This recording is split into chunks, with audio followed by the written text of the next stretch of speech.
there, party people. Dislike. What? I didn't like your video so far, so I disliked it. Okay, now I'm frazzled. I'm gonna take out my anger on a deep dish pizza, all while listening to some relaxing music. I guess this new Bob Dylan album will work for now. What is this? Pepperoni? Did I eat my feelings out again? Anyways, Bob Dylan is the legendary songwriter who needs absolutely no introduction at this point. The 79-year-old Nobel Prize winner is back at it again on this record, Rough and Rowdy Ways. This is his millionth album release? No, it just feels like it. This record was released on June 19th, 2020.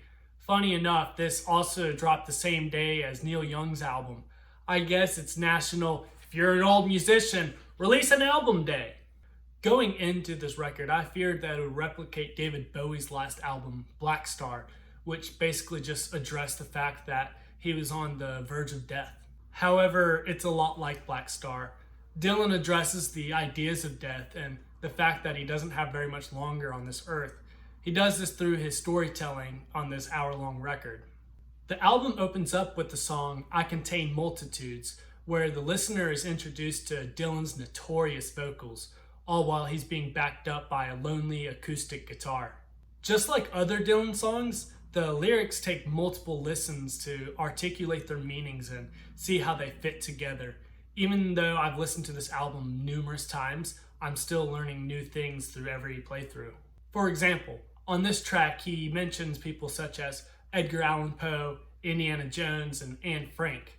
But at the same time, he mentions objects in the same manner, such as fast food and cars. Dylan expresses how we admire every single one of these characters' stories, such as Anne Frank's diary and Indiana Jones movies. But as a species, we merely forget them over time. From this theme, I wonder if Dylan is proposing the idea that he too will fit under this concept when he passes away, where people will admire his story, but he will be quickly forgotten. Along with that, since he puts the objects on the same level of these historic people and characters, I think he's probably maybe hinting at the idea of how materialistic we've become as a society. After that, we get to the track False Prophet, where we see an electric guitar and drum beat support Dylan's vocals. This is a classic blues song that incorporates ideas such as loneliness and, once again, death. This track focuses on how long Dylan has been around, with him mentioning older songs and albums such as Roy Orbison's Only the Lonely and Janis Joplin's album Pearl. Although I'm not crazy about this song, it just kind of feels like a throwaway track that just makes the album longer. It could have been left off this album and I would have been fine. My own version of You follows right after, which incorporates ideas from Frankenstein. For example, Dylan says, I've been visiting morgues and monasteries, looking for the necessary body parts. What I understood from the song was that Dylan here is trying to shape someone into the person that he wants them to become. Sort of like how he mentions shaping someone to play piano like Leon Russell. This could be Dylan referencing the idea of having complete control over everything, such as having control over his age and how much longer he has on this earth.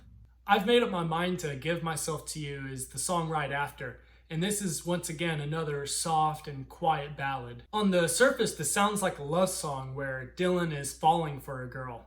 However, after diving deeper into this specific song and album, it quickly becomes a song where he's accepting the idea of death. The last lyrics drive this point home as Dylan says, I hope that the gods go easy on me. I knew you'd say yes. I'm saying it too. I've made up my mind to give myself to you. The next song, Black Rider, has this dark instrumental with a bumpy texture, as if the guitar chords are bouncing with every beat. The Black Rider in this track might be referencing the Grim Reaper, as Dylan says, Black Rider, tell me when, tell me how. This isn't my favorite song on the album due to how disruptive the change of flow is. The whole album to this point had instrumentals that felt really smooth, while this one takes a full 180. Some people might find this change of pace refreshing, but I'm just not one of those people. However, since the themes of the album stay consistent, I'm fine with this. I'll get over it. Goodbye Jimmy Reed is the loudest song on this album, with banging drums and a bright, blistering guitar. This track is commemorating Jimmy Reed, a legendary blues musician who I believe Dylan is comparing himself to on this song. He compares himself to Reed not only as a musician, but also compares Reed's death to how the people will perceive Dylan's death when he dies. The next track is Mother Amuses, which is a beautifully written song. It incorporates ideas from Greek mythology as well as Homer's Odyssey. Not only is this track pretty, but it's actually one of the first times that Dylan celebrates and romanticizes the idea of death. By seeking out the Muses' blessings, he becomes content with the idea of becoming invisible like the wind. Crossing the Rubicon comes right after with a blues feel to it. I get the sense here that the Rubicon River is a representation of life and death, or earth and heaven. Other than that, I didn't see anything more on this track, although I do plan on coming back to this album once I understand it a little better. Keywest is the next song, where a quiet accordion, drums, and guitar back up Dylan. On this track, he addresses his religious life, the Wizard of Oz, and of course, Keywest. Dylan, who grew up practicing Judaism, uses the idea of being forced to marry a prostitute to explain how he felt growing up in a Jewish household and in a Jewish community. This is interesting as it shows Dylan's reflection on his religious life, and as a converted Christian is becoming one step closer to the West Keys, with the West Keys of course meaning heaven. Lastly, the 17-minute song Murder Most Foul finishes off this album. Along with that, a multitude of instrumentals backs them up. This includes a piano, a violin, a drum kit, and a timpani. This song mostly focuses on the John F. Kennedy assassination. Even with multiple listens on this track, I still am trying to piece together what Dylan is trying to get out of this song. Is it the fragility of life, or is he just recalling a tragic event that he experienced as a musician? Although he does add artists and songs that he cherishes as a person, this is a beautiful last song for the album, and if so, his last track ever. With all of this said, I love this album. It was beautifully done, beautifully written, and is a perfect album to end on if this is his last album.